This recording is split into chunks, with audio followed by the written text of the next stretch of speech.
Hi, it's Shannon, sending positive vibrations and love. So I'm back at the park again, out in nature, and I'm just gonna take a little walk because it's always refreshing, invigorating, makes you feel happy when you're outside, especially on a day like today where you got your blue skies, some sunshine.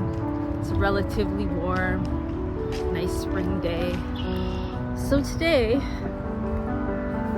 I wanted to talk to you about procrastination because it's something that we are all guilty of at some point. Letting things go, waiting to the last minute. Maybe you're a perfectionist. So today I want to talk to you about something that we're all guilty of at some point in time, and that's procrastination. There's so many times in life where I tell myself, I'm gonna do that tomorrow.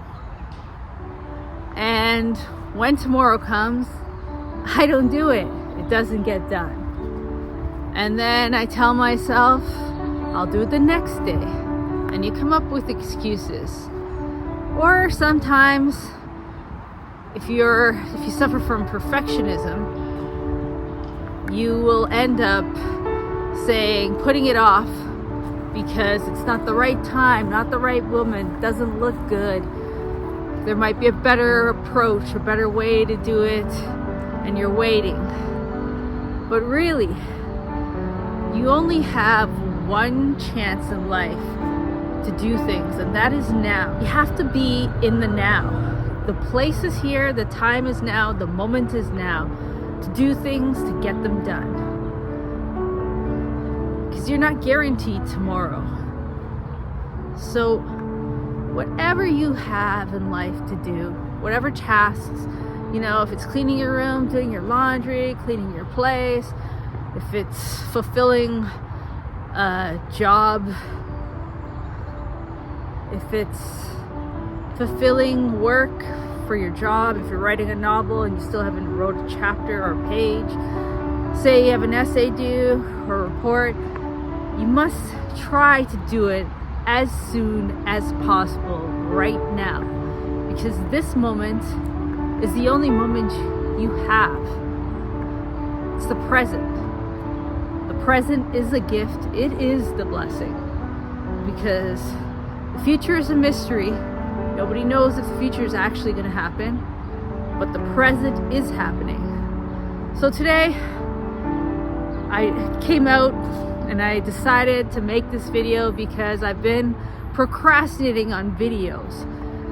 Possibly not on shorts as much, but on content, which I really enjoy making, is videos that actually will help you become better, become a better person, become a better version of yourself. Also help me to remind me that yes, there are things that I need to get done as well today. And this was one of the to-do on my list, was to create some content, just follow up with my viewers. So today's a beautiful day for running, a bit hot, but it's really nice in Toronto. And I just wanted to remind myself and remind you that it's imperative that you do use your time wisely. Get the things you need to get done. Because nobody wants to employ, or even if you're a student, your teachers don't want to receive your assignments late, or if you're actually not up to date with whatever work you need to be completed, your readings, whatever it is. Or if you haven't done a bunch of things like shop, grocery shop, say you've just been using the weekend to drink and have fun, go out dancing, but you've neglected all your laundry, your dishes, The thing is, it's great to enjoy yourself in those great moments and have fun in life, but practical things need to get done. And it's those practical things that have to get done that you must do so that you can move further ahead. Because the more completed tasks you accumulate in your life, the more things it actually becomes like it builds momentum for you to keep pushing forward. Now, a lot of people procrastinate because they think that there's this unlimited amount of time. But in reality, I can tell you as an older person that, if you don't do the things, like say you want to get your university degree, say you want to have a career as a doctor, say those are your dreams, or become a lawyer, and you're an actor, or you're a waiter, or you're a server, but you're not happy at the place that you are. So the key thing is, if you are not happy and excited about waking up in the morning and doing the job or being a student, then you have to kind of prioritize what is it that will make you happy. Because in the present moment, it's quintessential that you actually enjoy waking up and doing whatever tasks you can.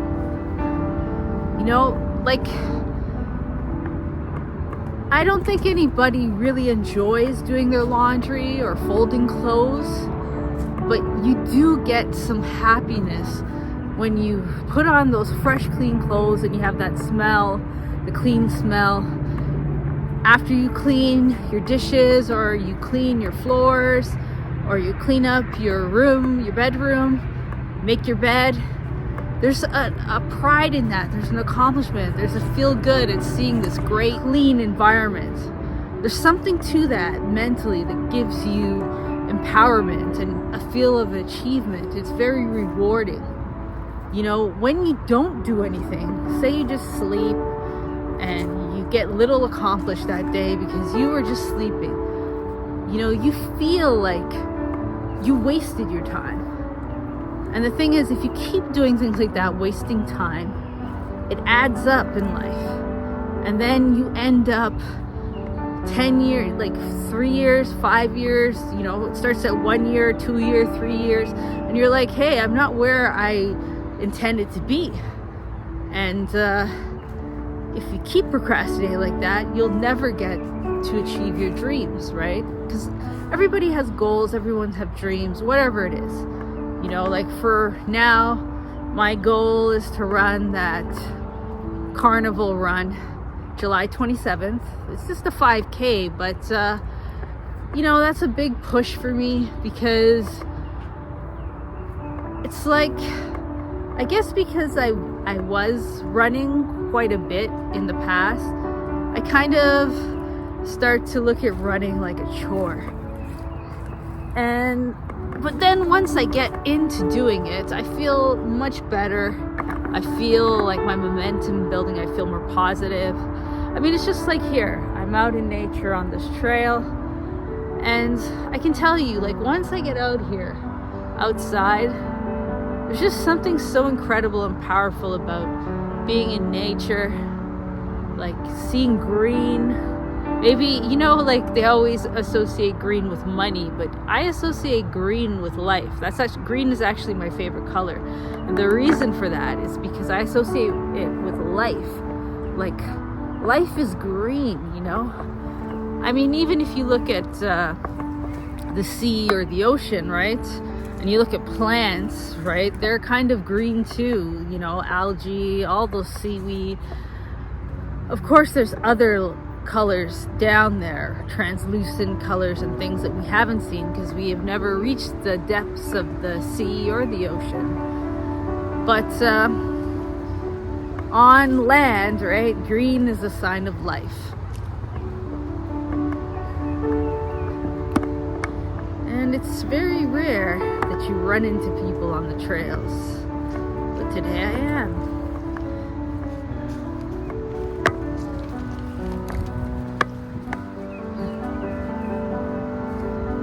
That's one thing about the weekends at High Park. there's a lot more people around, and it makes it a little bit more difficult for me to be in the park, just because I don't know when it was I discovered, but I'm not a social person, actually. I mean, I like people when I know them and I'm familiar with people in my community, but I don't like to be in crowds. And living in Toronto, there's a lot of crowds now. It's not like when I was growing up, there was like way smaller population, and you just, I used to come to the park here and you feel like you're alone, and you're kind of like, you have your own space, and it was kind of magical like that, because it was like your own little creation. But now, like when I come to the park, there's like so many people here. It's crazy. There's thousands of people in this park, and they all want to have that feeling and the connection to nature. Because really, in cities, we do not have enough green space. And the green space that we do have is like a landscape, man-made. While High Park, although it is man-made, because High Park itself, this park actually was owned by somebody who left the land to the city to become a public park. And the way they wrote the will, it exclusively must be used as green space, as a public park where everyone has access to. And it's been like that for years. So this land isn't up for sale, and I mean, it's such a nice space to be in, that like people all over Toronto, we run here. There's only a few parks actually in Toronto that are really big. This is one of them. Sunnybrook Park is another. There's a few, but I mean, this is one of the bigger parks in Toronto. And because the way cities were made, there's not a lot of green space for people to actually occupy.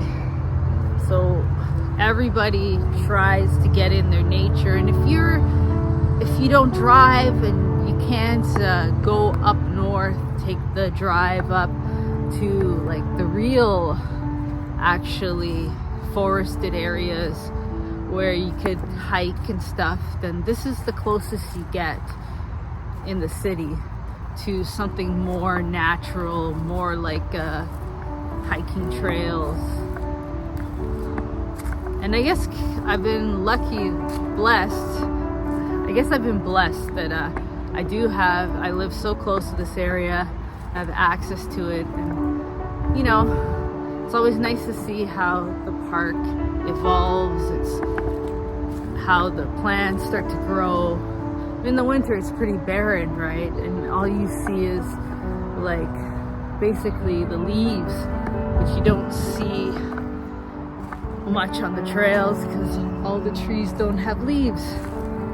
But now it's a great time to be in the park and just walk around.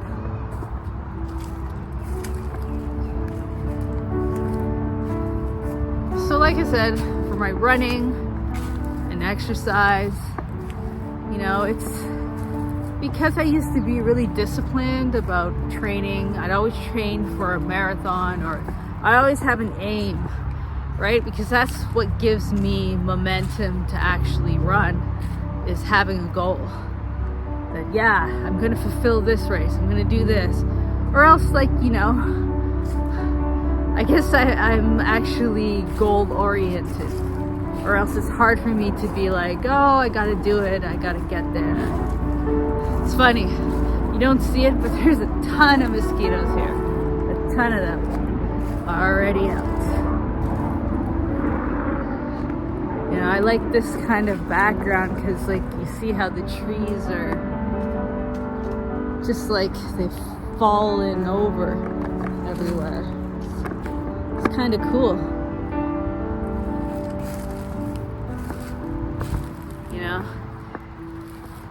It's like the nice thing about the park too is that you do end up seeing a lot of coyotes as well as rabbits. There's a ton of rabbits in Toronto. mean, you do see raccoons, but that's at nighttime. But there's a ton of rabbits. You'd be surprised how many rabbits you end up seeing in this park.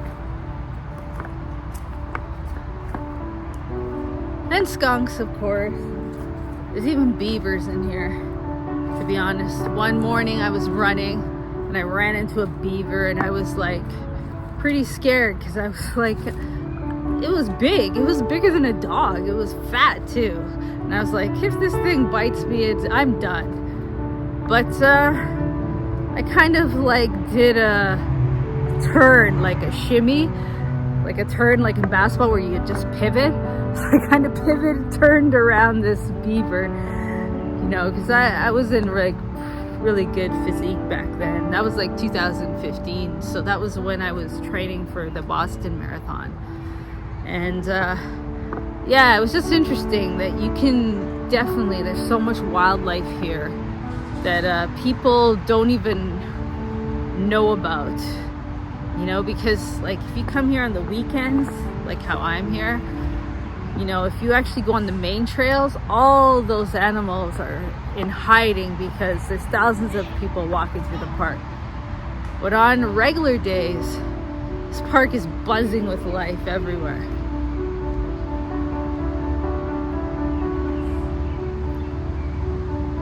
And it's getting kind of dark in that area, so let me move back up, because if I go down, going into the darkness.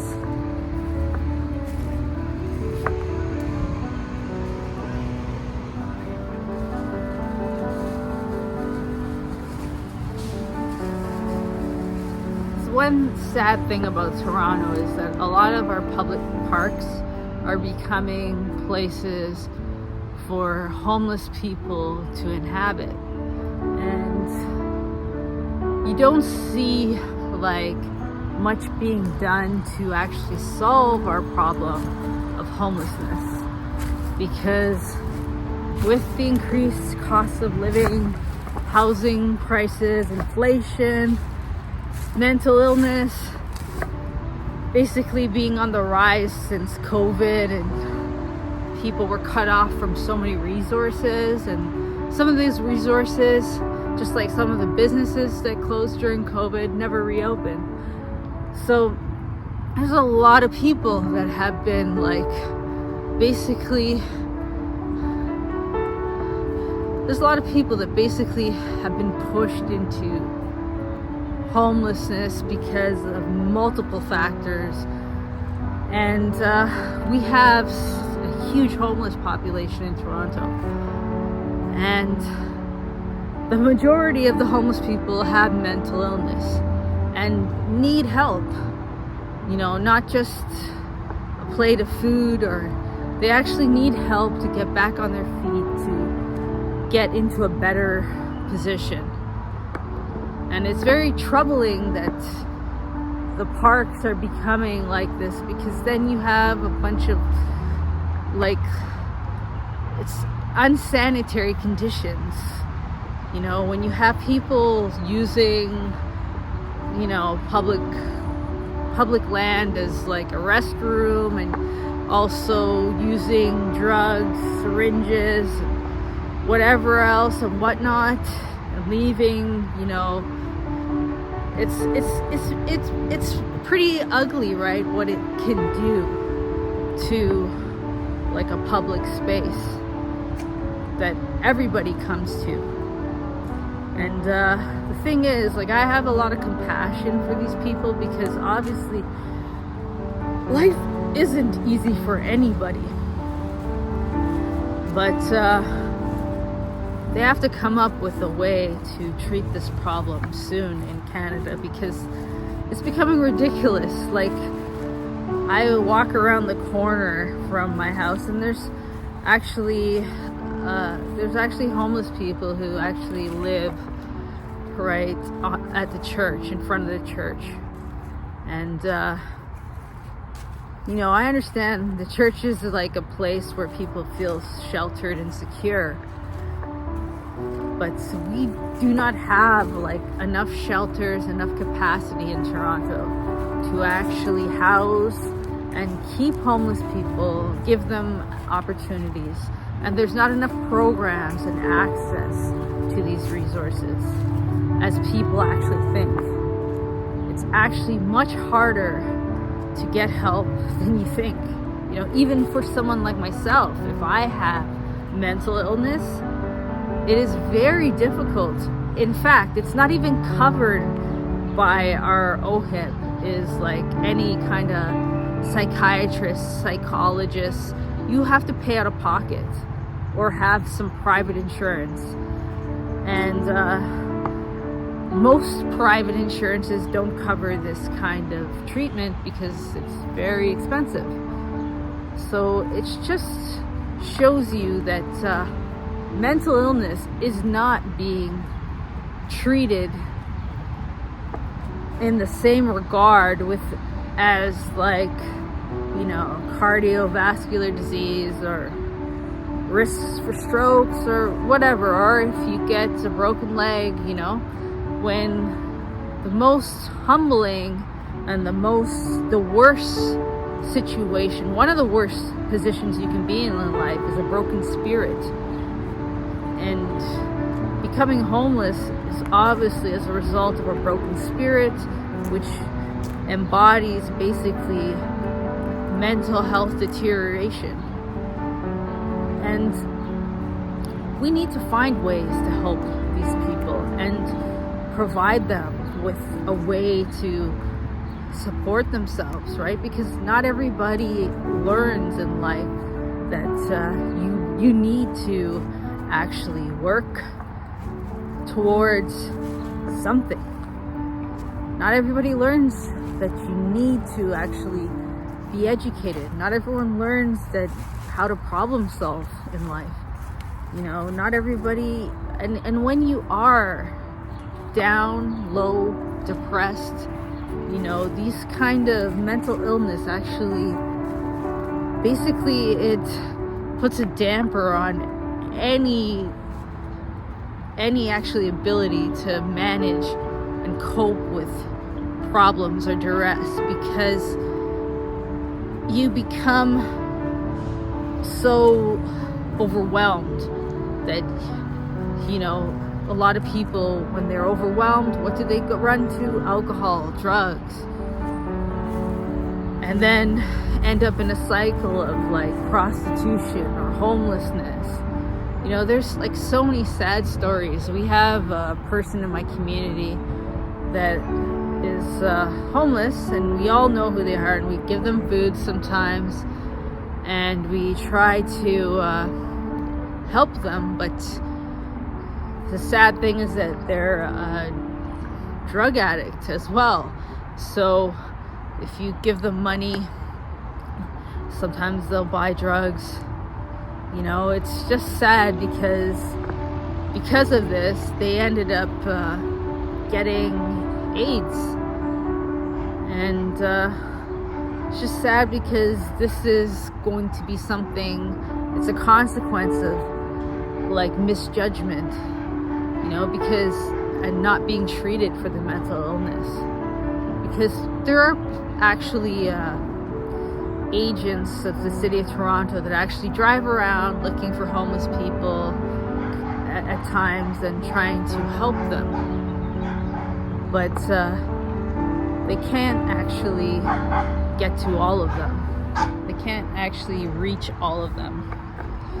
You know, there's so many people that are just fall in the cracks in life.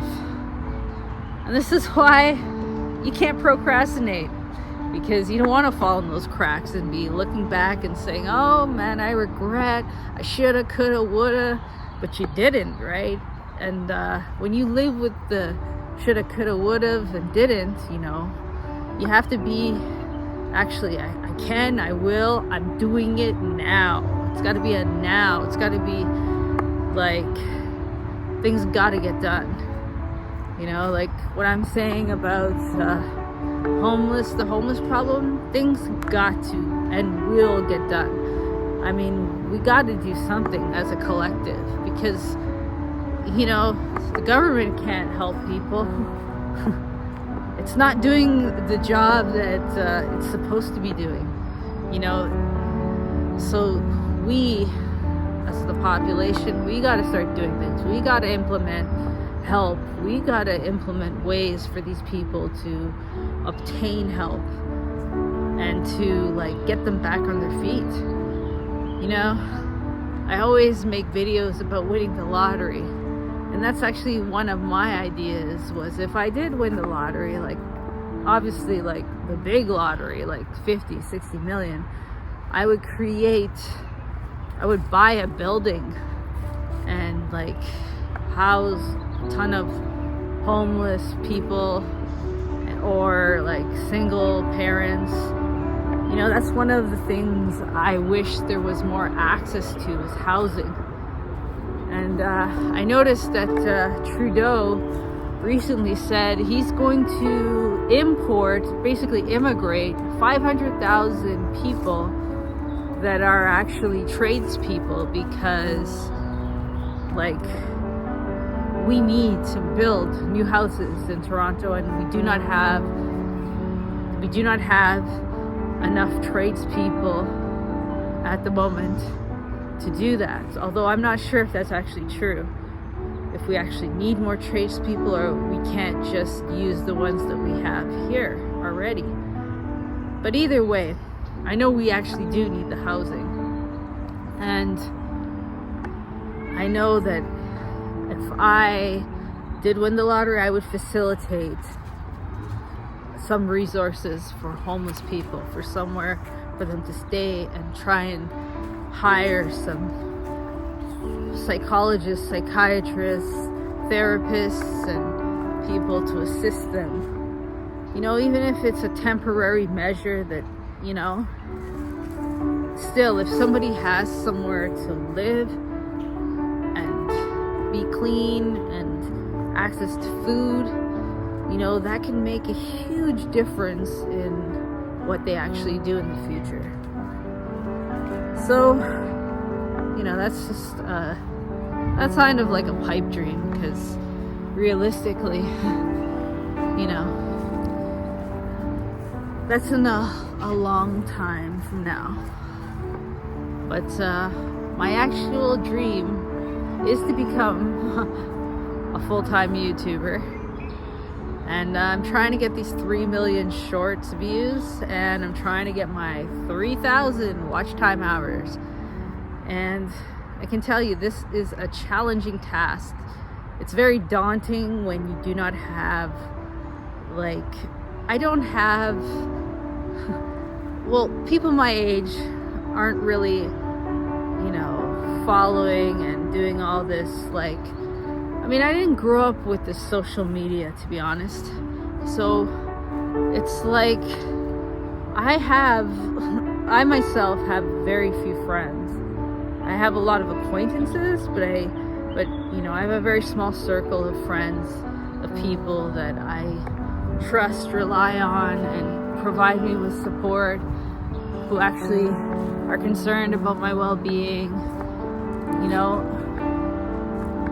I know who those people are in my life for me, and they're all pretty close to me, and they maintain contact with me, because any relationship in life requires you to actually facilitate, like actually be there. Any relationship in life requires efforts. It requires you to actually make the calls, communicate, and develop a good relationship. You know, people have to know that you're someone they can trust. People have to know that you'll be there in their time of need. And then you have a relationship for life in most cases. Once people feel they can trust you, once people feel that you'll be there when they need them, then they'll always be there for you. You know, and you know the real ones. You know the real ones, and you know the fake ones, right? When I was younger, I used to have friends that I just go out to dance with, right? But any other day, we wouldn't talk. We wouldn't do anything. It was like, these are my friends for this. You know, like sometimes you categorize people, you put them like, these are the people I run with, these are the people I go out to clubs with, these are the people I work with, right? Because even when you work with people, they're not even really your true friends usually. They're just work acquaintances. And you always want to keep your work, your professional life, and your personal life very separate, right? I mean, wherever I've worked, I don't even tell them that I have a channel, that I'm on YouTube, because it's like, people, if you let people know too much about yourself, then they actually use it against you sometimes. Or, not to say that they use it against you, but if you give people too much of your personal information, people end up sometimes taking advantage of you in ways that you might not realize till later. Anyways, the sun's back out. I'm just rambling on a bunch of nonsense. Well, maybe not nonsense, but the whole topic was procrastinating. And then I went off into some other business. But that's the thing, right? Everybody has the same weather, the same resources, the same air we're breathing, the same planet we live on, the same plants, the same food, the same water, resources. Well, some people don't have access to those things, to be honest. But if you are from the Western world, you have these same resources. If you're from other countries, South America, Africa, you know, these resources also exist there, but it may be more difficult to access them. You know, even in Canada, we have Indigenous people that don't have clean water. And they're the Indigenous people. They're the people who are here first. This is their land. But they still do not have access to clean water on reserves, which is like insanity, right? Because everyone else in the country, and all of us are immigrants, we have clean water. They don't still. Indigenous people still in many areas in northern Ontario, and we probably could go right across Canada, still do not have access to clean water, you know. And there was like a campaign a few years ago, and it's probably still an ongoing campaign, of how Indigenous women, because today's Mother's Day, there's a campaign about how Indigenous women have a propensity to be murdered or be exposed to violence or abuse. There's a more likelihood that, like, a lot of these Indigenous women, right, their bodies, or they go missing, they disappear, and never heard from again. And it's like nobody even cares. You know, it's like, this has been happening in Canada for many, many years. You know, where there's cases where if it was like an Indigenous person missing, nothing was done. And then now it has become such a common knowledge that, like, people make more of a big deal about it, that yes, it's actually happening and it's wrong. And there's a lot of things within our society that are like this, right? That until you rattle enough fences, until you face enough whatever obstacles, and people start seeing that, hey, this is wrong, you know? Because it's not like, you know, when there have been things that are wrong, like genocides and things, it's not like people act right away and say, hey, let's go against this and let's start changing things, right? It takes time for actually a movement to actually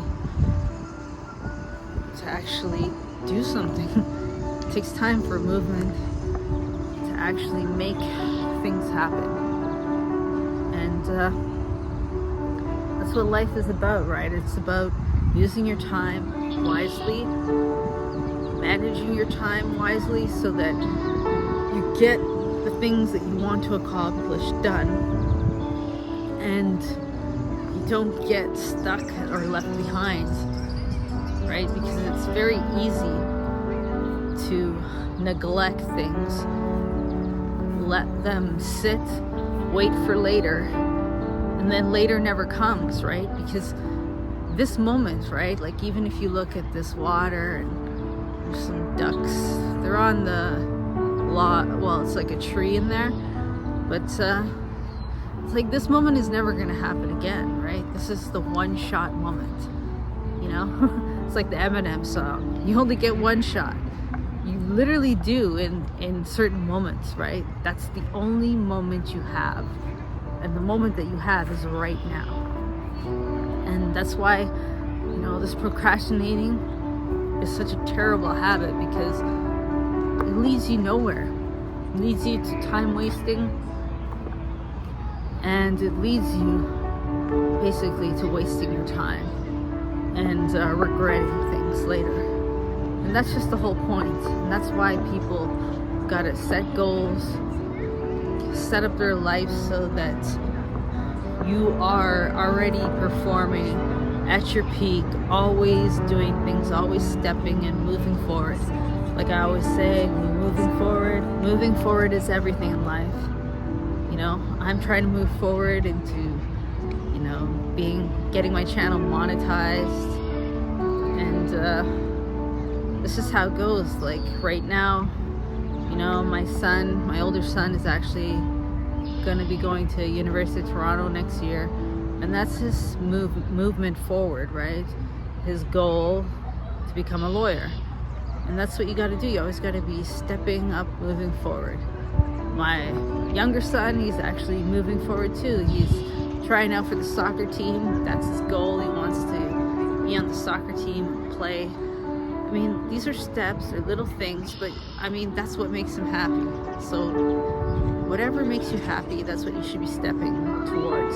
For me, it's making these videos, creating content, talking to this camera. You know, I'm always waiting for those comments. You know, if you have any questions about me, you know, please feel free, and like and subscribe, and as always, good vibes.